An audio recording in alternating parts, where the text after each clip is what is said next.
Assalamualaikum warahmatullahi wabarakatuh. Waalaikumsalam.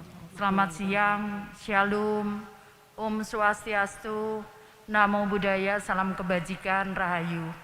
Yang saya hormati Bapak Menko, Bapak Muhajir, saya hormati teman-teman semuanya. Saya mohon maaf, saya selalu kalau dengan tim saya katakan teman-teman saya, karena saya berusaha tidak menjadi kaku sehingga dengan saya lebih nyaman. Teman-teman saya semuanya di Kementerian Sosial dan ada teman-teman saya juga dari Surabaya dan rekan-rekan media. Pertama, marilah kita panjatkan puji syukur kehadirat Tuhan Yang Maha Kuasa karena pada siang hari ini kita dapat bersilaturahmi bersama dalam rangka serah terima, dan karena kebesaran Tuhan Yang Maha Kuasa kita hadir dalam kondisi sehat walafiat. Yang kedua, saya mengucapkan matur nuwun Bapak Menko yang telah berkenan, dan tadi saya bersama-sama di sini diantar takut saya. Ya. Matur nuwun Pak Menko. Saya juga tadi masih kaget-kaget. Sopo iku Kemensos ya, Menteri Sosial sopo gitu, karena di pikiran saya masih wali kota Surabaya. Saya ingin menyampaikan teman-teman semuanya kepada teman-teman semuanya. Mungkin kita tidak menyadari bahwa kita mempunyai peranan yang sangat penting sekali untuk seseorang atau siapapun yang membutuhkan. Mungkin kita hanya sekedar menandatangani berita acara apa, bantuan apa, namun yang diberikan bantuan mereka sangat luar biasa senangnya. Coba kita bisa bayangkan. Mungkin yang kita bantu tidak terlalu banyak, misalkan 100.000. Bagi kita mungkin 100.000 apa? Tapi bagi seseorang itu 100.000 itu menjadi luar biasa. Teman-teman berdirinya santai aja, kok berdiri tegap, bikin kok kesel kabeh, ya capek semua nanti. Jadi saya ingin menyampaikan, kenapa Bu Risma kenapa tahu? Karena saya sangat mendalami mulai anak jalanan, mulai di Surabaya tuh ada 1.300 orang gila yang dibuangi hampir 98% itu bukan orang Surabaya. Sudah sembuh saya pulangkan, balik lagi Bu, saya diusir katanya. Udah ikut saya aja Mbak, saya bilang itu. Coba bayangkan kalau kita bisa membantu satu orang saja. Kemudian orang itu karena kita bantu, dia bisa menghidupi keluarganya. Mungkin dia punya 2 anak, 3 anak dan 1 istri. Coba bayangkan dengan 1 orang maka kita bisa membantu segitu banyak orang. Mungkin bisa sekolah kemudian si anak itu. Sehingga kemudian kalau dia sekolah dia tidak jadi penjambret. Dia tidak perlu nodong karena dia bisa sekolah, karena dia bisa makan. Jadi yang kita lakukan ini sungguh sangat mulia. Namun tergantung kita. Kalau kita niatnya hanya sekedar, oh ya aku bekerja di Kementerian Sosial selesai.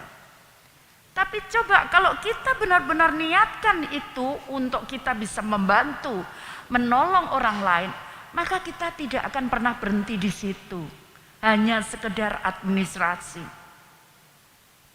Tadi Pak Menko nyampaikan, saya juga akan prototipe, saya orangnya sangat detail. Kadang-kadang galak, ya kadang-kadang Mbak. Kalau kebangetan saya marah baru. Tapi kalau enggak ya selesai saya. Jadi kalau saya sekali marah, jangan takut nanti setelah itu selesai. Jadi saya ingin menyampaikan kenapa. Karena banyak sekali di luar sana yang butuh bantuan. Penjenengan persa ya Bapak Ibu sekalian, teman-teman, itu yang saya rawat, itu orang gila itu ada yang dari NTT, ada yang dari Sumatera, jadi bukan hanya Jawa Timur. Kenapa tahu? Setelah sembuh kita pulangkan, dan ternyata betul dari sana. Coba ada yang ketemu seneng, karena sudah sekian tahun dicari, nggak ada. Tapi ada juga yang nggak seneng, kemudian orang itu kembali. Coba Bapak Ibu sekalian, mari kita rasakan, kalau kita tidak menolong mereka, kemudian itu terjadi pada kita atau keluarga kita. Coba mari kita rasakan. Ada saudara kita, maka coba kita bisa bayangkan itu. Saya selalu katakan itu ke teman-teman pemerintah kota. Tolong, kalau kita bantu, niatkan kita bantu. Saya harus ngajari sampai bawah. Mulai Satpol PP yang paling bawah sampai Linmas bawah. Dulu Satpol PP itu keras sekali kalau suka bongkar-bongkar paksa begitu. Saya ngomong, iku rakyatku, iku wargaku. Kalau kamu nyakiti mereka, itu sama dengan menyakiti saya. Dan kemudian mereka berubah. Yang namanya Satpol PP di Surabaya itu dorong mobil, ngangkatnya barang orang kalau tidak kuat, itu sudah biasa. Dan apa yang salah dari kita? Dengan tangan kita, dengan kaki kita, dengan mata kita, kita bisa membantu dan menolong orang lain. Apa yang salah? Bapak Ibu sekalian, saya cerita. Saya tidak kaya dan bahkan tidak punya uang saya saat dicalonkan jadi wali kota. Namun kenapa jadi, katanya Pak Muhadjir, karena memang saya dari kecil hidup dengan anak yatim, orang tua saya punya rumah yatim. Tapi yang terjadi adalah ya mungkin karena orang tua saya suka nolong orang, sehingga itu implikasinya kepada saya. Jadi penjenengan nggak usah khawatir, mungkin kita tidak punya. Saya juga wali kota, kalau dibandingkan wali kota daerah lain mungkin saya juga tidak. Tapi coba bayangkan, legasi orang-orang itu terkesan, anak-anak itu pada nangis semua dengar saya ke Jakarta. Anak-anak berkebutuhan khusus yang saya rawat, mulai kecil sampai anak-anak jalanan yang saya rawat. Bahkan ada lansia, saya membuat rumah Gria Werda, itu pun banyak juga orang luar kota. Jadi kalau kita resource kita gunakan, kita bisa efisien di kantor ini, maka itu bisa kita bantukan untuk nolong orang lain. Tadi saya sempat kaget, 1,3 triliun untuk data, waduh mati saya bilang itu. Kalau kita tidak hati-hati, karena bukan itu uang besar sekali 1,3 triliun itu. Bukan besar, sekali. Jadi mari nanti tolong difikirkan bagaimana kita bisa membuat dan mengevaluasi data dengan efisien. Sehingga sisanya kita bisa bantukan untuk orang lain. Tadi saya sampaikan, gak usah khawatir, kalau kita niat kita baik, Tuhan itu tidak akan menutup mata, pasti Tuhan juga akan bantu kita. Mungkin tidak kita langsung, mungkin anak kita, mungkin cucu kita. Jadi nggak usah khawatir. Saat nutup doli, betapa beratnya itu saya. Sudah diancam dibunuh, tiap sore itu ada ular datang ke rumah. Belum lang polisi di depan rumah itu, Bu, rumahnya kebakaran, kita keluar nggak apa-apa. Jadi tapi coba sekarang betapa saya kemarin dituntut, ada warga di situ nuntut 1 triliun. Daden kuwes aku melok ae lek 1 triliun duit dari mana gitu. Tapi ternyata yang bela tuh orang doli semua. Mereka masuk ke pengadilan semua. Dan Bapak Ibu kalau tahu sekarang orang doli betapa bahagianya mereka. Yang dulu tidak pernah mereka rasakan kebebasan itu, anak-anak dulu jam 5 sore harus masuk rumah, sekarang mereka bisa bermain. mereka bisa belajar. Jadi coba bayangkan kalau kita lakukan itu dengan sungguh-sungguh, insya Allah itu akan kembali kepada kita. Gak usah takut panjenengan. Ayo mari kita sama-sama. Kita berikan yang terbaik dari diri kita. Sesuai dengan tugas kita. Karena sebetulnya ini semua, ya kalau semua ngomong ibadah, kerja itu ibadah. Di Kementerian Sosial ini ibadah, pangkat berapa gitu. Karena nolong itu, tapi memang kita benar-benar harus dengan dengan tulus, dengan ikhlas. Percaya saya selalu sampaikan ke teman-teman saya di pemerintah kota. Mungkin kita nggak punya, tapi anak-anak kita yang akan membawa diberikan balasan itu kepada anak-anak kita. Mungkin bukan kita yang terima. Jadi karena itu, ayo. Nanti saya mohon tadi Bapak Presiden pesen nyon sewu ya Pak Menko. Bapak Presiden pesen kita yang terutama yang triwulan 4 bantuan itu bisa harus selesai. Ya, selesai ini sudah minggu terakhir. Kita harus selesai, kemudian yang untuk 2021 awal Januari itu juga harus selesai. Jadi minggu pertama bulan Januari karena digunakan supaya ada perputaran uang untuk menggerakkan ekonomi. Nanti saya punya pengalaman ya, saya 2010 saya membentuk namanya program pahlawan ekonomi. Itu ibu-ibu dari tukang becak, buruh, gitu, istri TKW itu saya kumpulkan. Saya mulai dengan 89 kelompok. Sekarang ini 18.000 kelompok. Dan dari 18.000 itu yang sekarang pendapatannya 1 bulan di atas 1 miliar itu lebih dari 25%.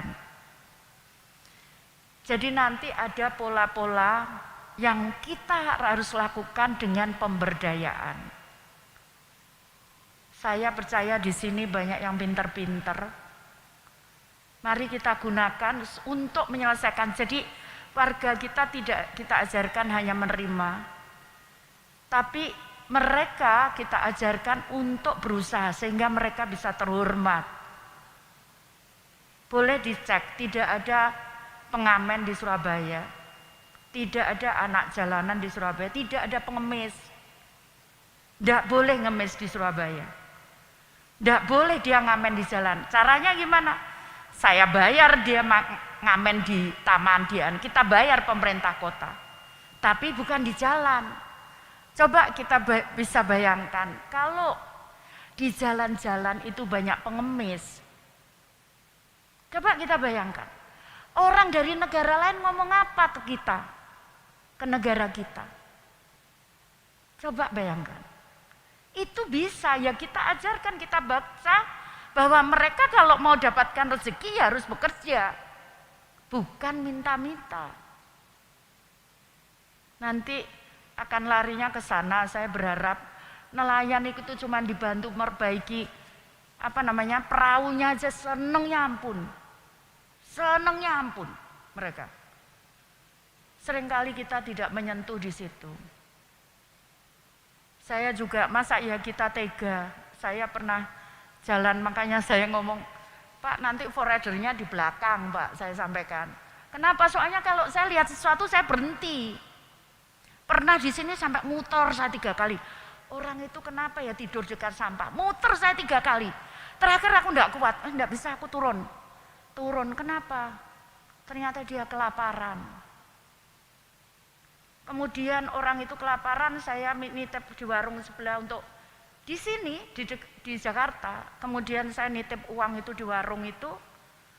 Orang itu dikasih makan sama warung itu. Cobalah. Coba.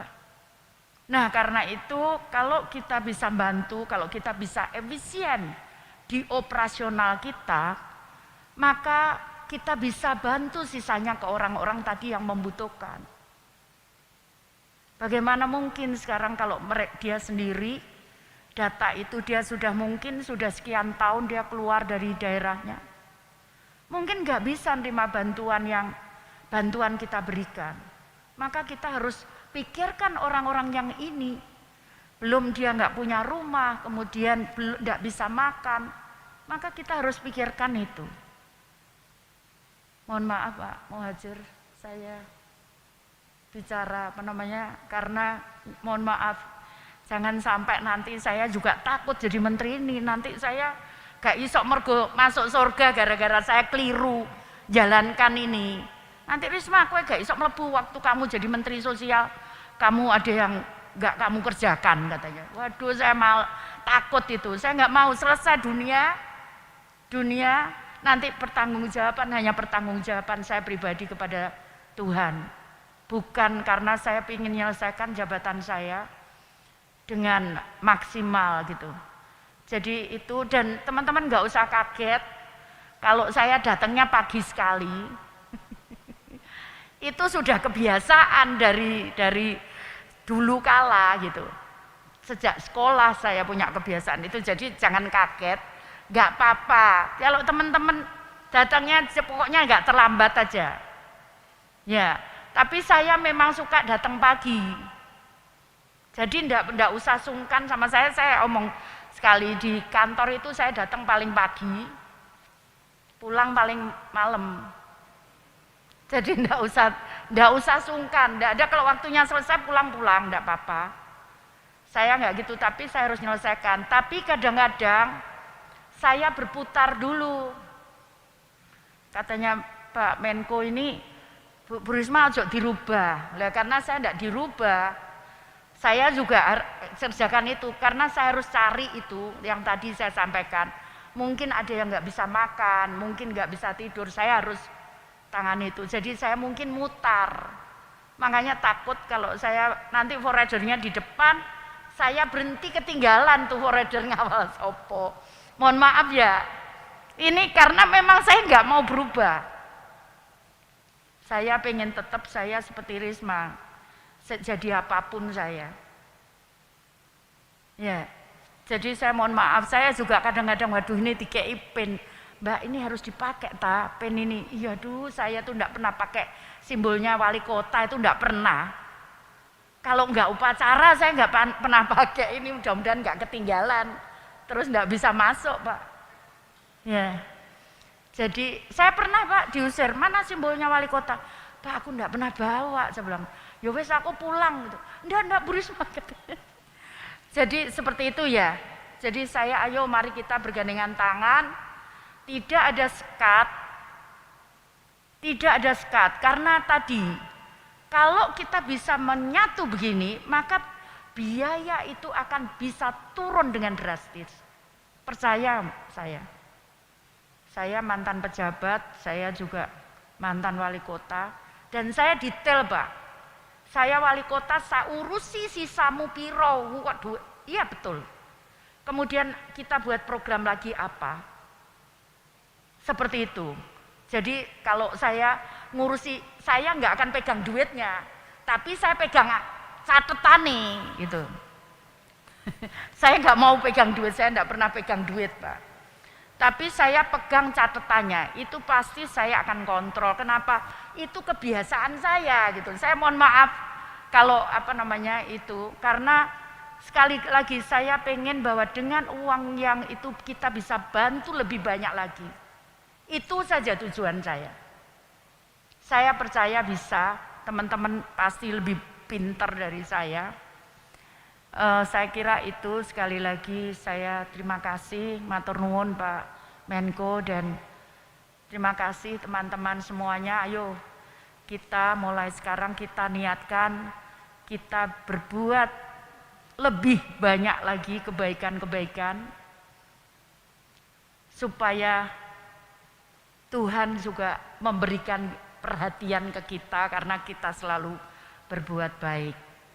Saya kira itu mohon maaf agak lama dan sekali lagi mungkin kalau dengar saya paling Bu Risma itu jahat gitu ya Pak. Betul ya Pak? Galak gitu ya Pak? Iya. Kadang-kadang iya sih Pak. Kadang-kadang enggak. Saya tuh baik hati, tidak sombong, dan rajin menabung, Mbak. Katanya opo itu tepuk tangan itu pepatahnya anak-anak, Pak. Jadi baik hati, tidak sombong, rajin menabung. Jadi sekali lagi mari teman-teman kita bekerja sama, kita bergandengan tangan, karena saya percaya bahwa pemikiran satu orang itu pemikiran banyak orang itu akan lebih baik dibandingkan dipikirkan hanya satu orang. Saya sangat percaya itu. Jadi saling menutupi, saya Bu Risma iki gak iso iki, Bu ini ndak bisa ini gitu. Jadi saling memberikan kekurangan dan kelebihan, dan saya biasa diskusi. Jadi itu sekali lagi teman-teman, terima kasih. Mungkin karena saya masih merangkap wali kota, jadi saya untuk sementara waktu kemarin saya sudah izin Pak Presiden, bagaimana? Enggak apa-apa, sudah Bu Risma pulang pergi. Saya cuma pengen ke Surabaya tuh ngeresmikan jembatannya Bu Erna itu. Saya buat jembatan ada air mancurnya, Bu. Sayang kalau saya nggak ngeresmikan itu. Saya cuma pengen pulang itu sama ngeresmikan museum olahraga, karena di situ ada jersinya si Rudi Hartono, ada raketnya Alan Budi Kusuma. Saya pengen ngeresmikan itu untuk anak-anak Surabaya. Saya kira itu sekali lagi saya matur nuwun Pak Menko sudah tadi diantar ke sini, matur nuwun, dan juga mohon maaf kalau ada yang kurang berkenan, dan terima kasih. Pak Sekjen, saya juga Pak Menko pakai Innova, saya juga pakai Innova saja. Ya, saya pakai Innova saja. Saya kira itu terima kasih, mohon maaf kalau ada yang kurang berkenan. Saya akhiri, wassalamualaikum warahmatullahi wabarakatuh. Waalaikumsalam. Shalom, Om Santi, Santi, Santi Om. Namo Buddhaya, salam kebajikan.